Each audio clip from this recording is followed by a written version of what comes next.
আজকের এই টিউটোরিয়ালে সবাইকে স্বাগতম। আজকে যে জিনিস নিয়ে আলোচনা করব সেই জিনিসটা হলো বিশেষ জাবেদারই একটা অংশ, নগদ প্রদান জাবেদা।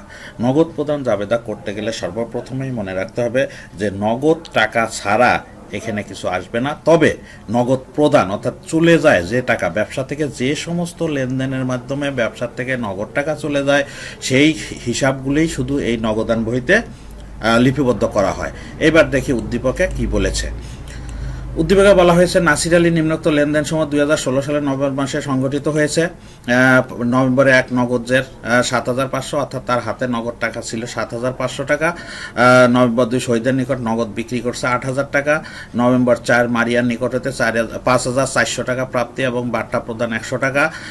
নভেম্বর 5 অফিসের জন্য ক্যালকুলেটর ক্রয় 500 টাকা। নভেম্বর 8 পুরাতন আসবাবপত্র বিক্রয় 3,000 টাকা। নভেম্বর 12 জামালকে 3,500 টাকা পূর্ণ নিষ্পত্তিতে 3,300 টাকা প্রদান।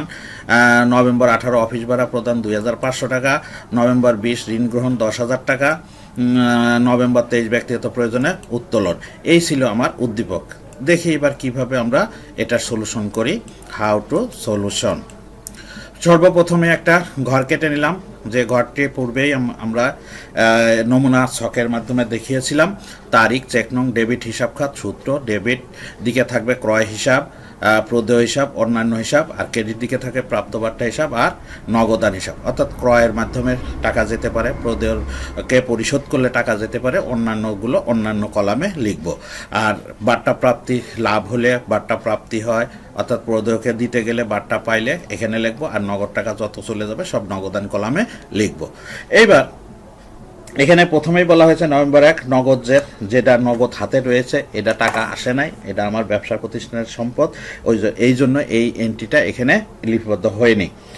নভেম্বর 2 শহীদের নিকট নগদে বিক্রয় 8,000 টাকা, বিক্রি করলে নগদ টাকা আসে, কিন্তু আসার নগদ টাকা আসলে এই নগদ প্রদান জাবেদায় কখনোই লিপিবদ্ধ হবে না। শুধু মনে রাখতে হবে নগদ প্রদান জাবেদায় নগদ টাকা চলে গেলে, ব্যবসা থেকে চলে গেলেই শুধু এখানে লিপিবদ্ধ হয়। অতএব এই সূত্র অনুসারে এই এন্ট্রিটাও এখানে লিপিবদ্ধ হবে না। মারিয়ার নিকট হতে প্রাপ্তি 5,400 টাকা, বার্তা প্রদান 100 টাকা।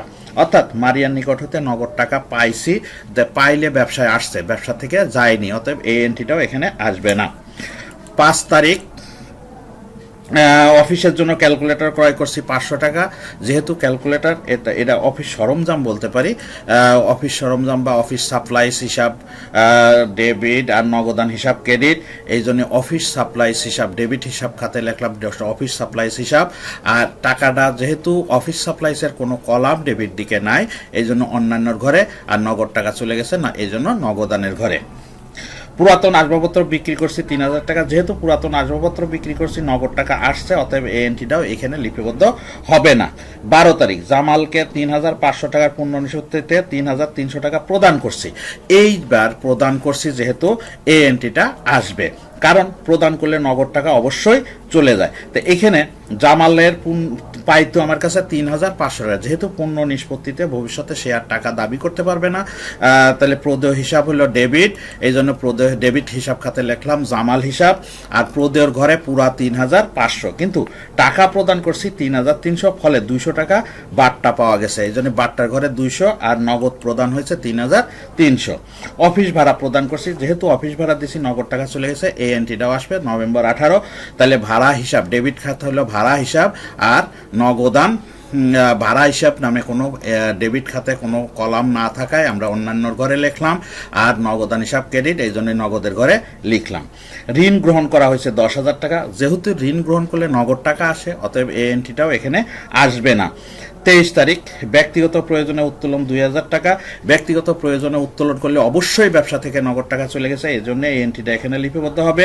যে জাবেদা হবে উত্তোলন হিসাব ডেবিট, নগদান হিসাব ক্রেডিট, তাহলে ডেবিট হিসাব খাত হবে উত্তোলন। আর যেহেতু উত্তোলনের কলম না থাকায় আমরা লিখব হলো অন্যান্যর ঘরে, আর নগদান হিসাব ক্রেডিট নগদের ঘরে। এইবার আমরা যোগ করব কোন পাশ কত আসে। তাহলে ক্রয়ের ঘরে কোনো টাকা নাই, প্রদেয়ের ঘরে 3,500, অন্যান্য ঘরে 5,000, ক্রেডিট পাশে হলো বার্তা প্রাপ্তের হিসাবের ঘরে হলো 200, আর নগদের ঘরে হলো 8,300।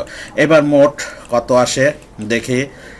মোট ডেবিট দিকে আসছে 8,500 টাকা, ক্রেডিট দিকে মোট আসছে হলো 8,500, অতএব 2 পাশ সমান, অতএব আমার অঙ্ক শেষ। ধন্যবাদ সবাইকে সময় দেওয়ার জন্য বা সহযোগিতা করার জন্য।